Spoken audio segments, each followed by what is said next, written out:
Hello students, स्वागत है आपका हिमाचल की लोक संस्कृति और योग में। तो जैसे कि आपको पता है कि एग्ज़ाम आने वाले हैं, अब जनवरी शुरू हो गया है।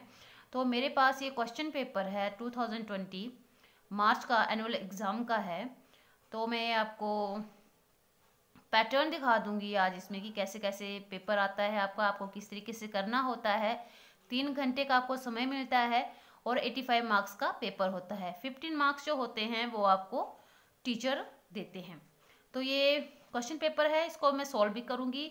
तो आई होप आपने मेरी चैनल को सब्सक्राइब कर लिया होगा। अगर अभी तक नहीं किया है तो चैनल को सब्सक्राइब कर ले, क्योंकि मैंने पूरे बुक के जितने भी लेसन हैं वो सारे सॉल्व विद एक्सप्लेनेशन अपलोड किए हुए हैं, क्योंकि एग्ज़ाम का टाइम आ गया है। अब एग्जामिनर का पता नहीं होता है कि वो कहाँ से कौन सा क्वेश्चन आपको डालेगा।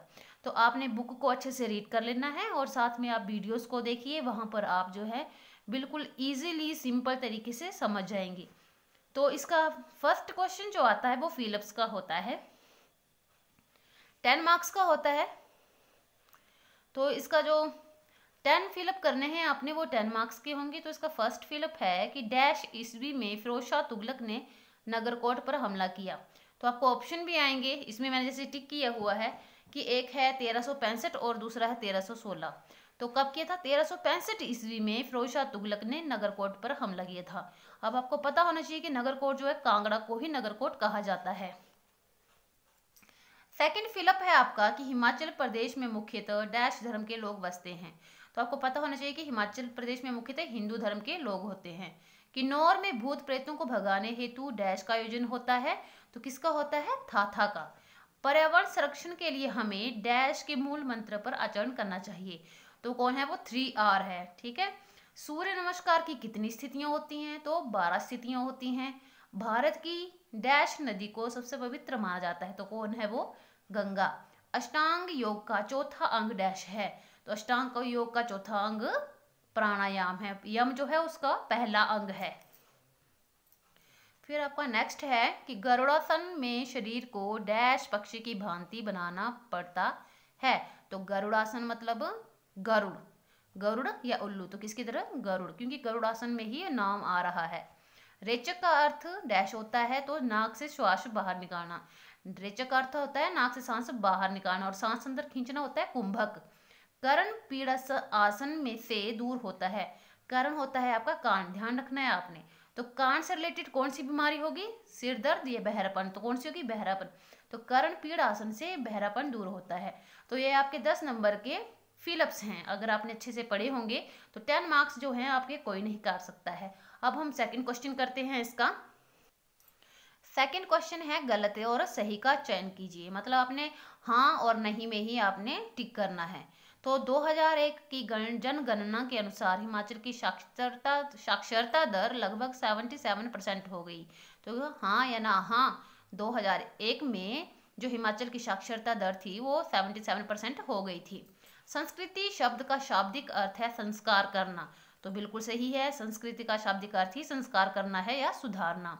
हिमाचल प्रदेश में मुख्यतः सिख धर्म के लोग बसते हैं। अभी हमने ये क्वेश्चन पीछे किया है कि हिमाचल धर्म में हिंदू धर्म के लोग बसते हैं। तो इसका आंसर आएगा नहीं। क्या जैक और लीजा इंग्लैंड में पढ़ाई करते थे? तो उसका आंसर आएगा हाँ।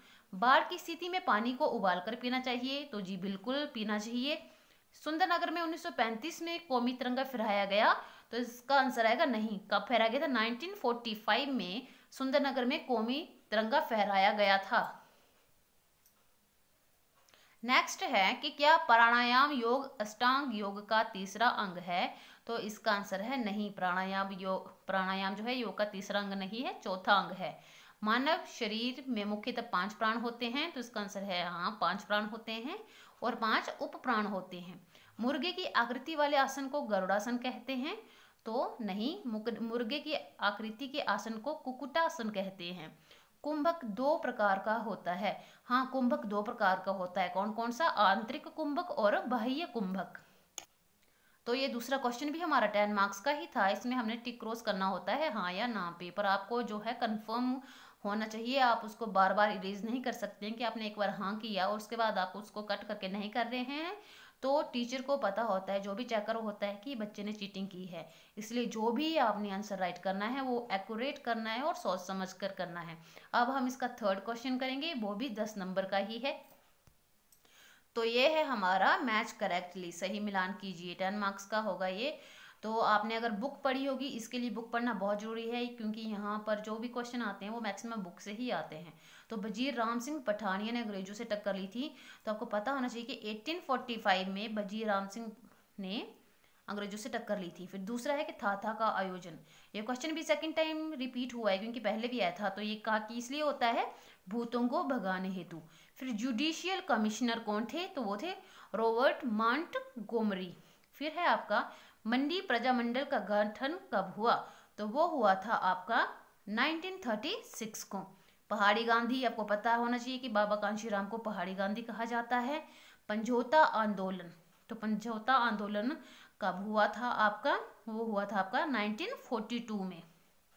फिर योग का तृतीय अंग कौन सा है, तो योग का तृतीय अंग जो है वो है आसन। 3R मूल मंत्र क्या है, ये 3R, reduce, reverse and recycle. मानव सेवा भर्ती आश्रम, तो मानव सेवा भर्ती आश्रम कहाँ है, ये आपका हरिद्वार में है। और दरोगा कौन थे, तो दरोगा आपके बुद्धि सिंह थे, जिन्होंने खुद को गोली मारकर शहीद कर लिया था, लेकिन अंग्रेजों को अपने ऊपर अधिकार करने नहीं दिया था। तो ये आपके 3 क्वेश्चन आते हैं, 3 क्वेश्चन 10-10 मार्क्स के होते हैं। 30 मार्क्स जो हैं वो आपके फिंगर टिप्स में होते हैं, आप आराम से 30 मार्क्स ले सकते हो, और उसमें आपकी कोई मिस्टेक, आपकी स्पेल मिस्टेक जिसे बोलते हैं आप, मात्राओं की मिस्टेक भी नहीं होती है। तो ये आराम से आपके जो, अगर आपने बुक का अच्छे से पढ़ा होगा तो आप वहाँ से ले सकते हैं, क्योंकि ये सारा बुक से ही आता है। अब क्वेश्चन आंसर आए हुए, जो आपको फिर से 10 क्वेश्चन आंसर करने हैं। 10 क्वेश्चन नंबर 4 के, एक क्वेश्चन के जो है 2 मार्क्स होंगे। आपने उसको छोटे से इसमें आंसर में लिखना है, कोई उसको एक्सप्लेनेशन नहीं करना है। तो उसके कितने टोटल मार्क्स होंगे आपके 20। तो पहला है आपका कि महमूद गजनवी ने 1009 ईस्वी में किस किले पर आक्रमण किया। तो आपको पता होना चाहिए कि महमूद गजनवी ने 1009 में नगरकोट किले पर आक्रमण किया था। बस इतना ही पूछा है तो उतना ही आंसर देना है, फालतू में एक्सप्लेनेशन नहीं करनी है। विलियम हे कौन था, तो विलियम हे कौन था, ब्रिटिश अधिकारी था वो।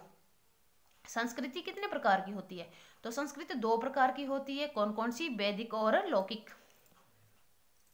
फिर इसका नेक्स्ट क्वेश्चन है 4th कि हिमाचली संस्कृति के समक्ष आज क्या क्या समस्याएं हैं। तो जैसे आपको पता है कि विधवा विवाह नहीं होना, भूत प्रेत पर विश्वास करना, जादू टोने, फिर लोक कलाओं का लुप्त होना, भूत प्रेत तंत्र मंत्र है, और लोगों ने क्या है कि परंपरागत जो जीवन पद्धति है उसको त्याग कर आधुनिक जीवन शैली को अपना रहे हैं। तो ये जो है हिमाचल संस्कृति के समक्ष समस्याएं हैं, इसको आपने अपनी लैंग्वेज में लिखना है, अपने तरीके से लिखना है, मैं सिर्फ एक्सप्लेन कर रही हूँ। फिर आपका 5th है कि आपातकालीन आपदाओं से बचने के लिए क्या क्या करना चाहिए।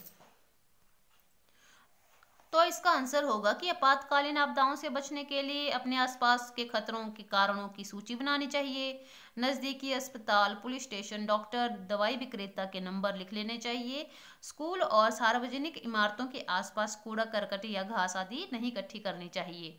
फिर नेक्स्ट क्वेश्चन है आपका कि भाई दो न पाई दो का नारा किसने दिया था और इसका क्या अर्थ है।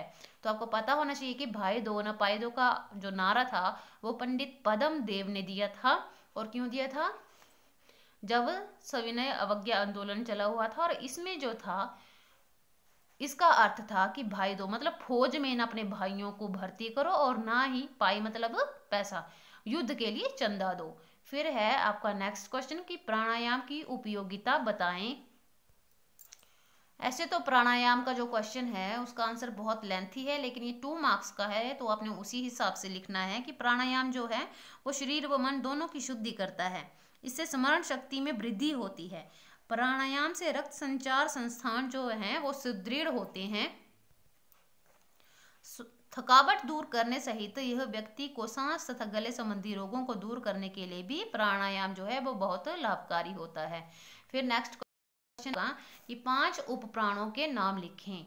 तो 5 उपप्राण कौन कौन से हैं आपके, वो हैं आपके देवदत्त, नाग, क्रिकल, कुर्रम और धनंजय आपने याद रखने हैं और सीरियल बाय ही इनको याद करना है। नेक्स्ट 9th क्वेश्चन है आपका कि बंद किस आसन में किए जाते हैं। तो बंद जो होते हैं वो पद्मासन में किए जाते हैं। और उड्डयन बंद कौन से रोग में किया जाता है। तो इसका आंसर हम राइट करेंगे कि पेट की चर्बी घटाने व मधुमेह, अजीर्ण अथवा कब्ज आदि रोग दूर करने, एकाग्रता व स्मरण शक्ति को बढ़ाने हेतु उड्डयन बंद किया जाता है। तो आपने क्या करना है कि अजीर्ण जो होता है वो होती है आपकी गैस्ट्रिक, और कब्ज और मधुमेह, शुगर, इन रोगों को याद रखना है। इसके लिए उड्डयन बंद किया जाता है और ये उड्डयन बंद उनके लिए लाभकारी होता है। तो ये थे हमारे क्वेश्चन नंबर 4 के 10 क्वेश्चन जिन जो 2 मार्क्स के होंगे और आपको 20 मार्क्स इसके मिलेंगे हर क्वेश्चन के। अब है आपका क्वेश्चन नंबर 5 कि निम्नलिखित प्रश्नों के उत्तर दें। इसमें आपने 5 क्वेश्चन करने हैं, 5 क्वेश्चन के आंसर राइट करने हैं और आपको हर क्वेश्चन के आंसर के 3 मार्क्स मिलेंगे, टोटल 15 मार्क्स का होगा। तो हिमाचल प्रदेश के इतिहास के प्रमुख स्रोत कौन से हैं, ये मैं आपको लेसन नंबर बताऊंगी इसमें, क्योंकि ये थोड़ा लेंथी होगा तो एक्सप्लेनेशन करने से वीडियो लंबी हो जाएगी। तो इसका फर्स्ट क्वेश्चन जो है आपको पता है कि फर्स्ट लेसन से ही है। फिर सेकंड है आपका कि 1857 ईस्वी में शिमला, कुल्लू व लाहौर में हुई बगावत की प्रमुख घटनाओं का वर्णन करें। ये लेसन नंबर 2 से है आपका स्वतंत्रता संग्राम में पहाड़ी बाबा कांशीराम ने क्या योगदान दिया। तो ये है आपका लेसन नंबर 7 से। फिर है आपका फोर्थ प्रत्याहार से आप क्या समझते हैं, ये आपका लेसन नंबर 9 से है क्वेश्चन, स्वाध्याय का विद्यार्थी जीवन में क्या महत्व है। तो ये है आपका 5th क्वेश्चन 11th लेसन से। तो आप ये वीडियो को देखना, क्योंकि मैंने आपको बता दिया कि कौन से क्वेश्चन कौन से लेसन से हैं, आप रीड कर सकते हो। कभी कभी क्या होता है कि वही क्वेश्चन रिपीट भी हो जाते हैं जो हमने लास्ट टाइम देखे हों या पढ़े हों। तो अभी इसका हम 6th क्वेश्चन देख लेते हैं क्या है।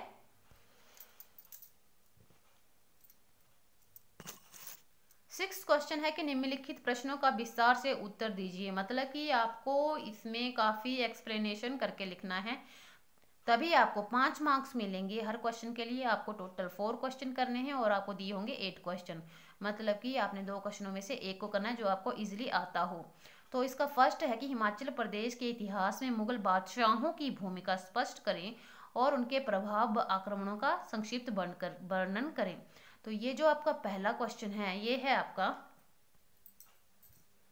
लेसन 1 से है आपका पहला क्वेश्चन। फिर है अथवा, या तो आप ये कर सकते हैं कि रानी रणपूत प्रताप सिंह व वीर सिंह की कुर्बानी से आपको क्या प्रेरणा मिलती है। तो ये आपका लेसन नंबर 2 से है क्वेश्चन। फिर है आपका कि हिमाचल प्रदेश में 1948 के पश्चात हुए अब तक विकास का अपने शब्दों में वर्णन करें। तो ये आपका लेसन नंबर 3 से है क्वेश्चन आपका।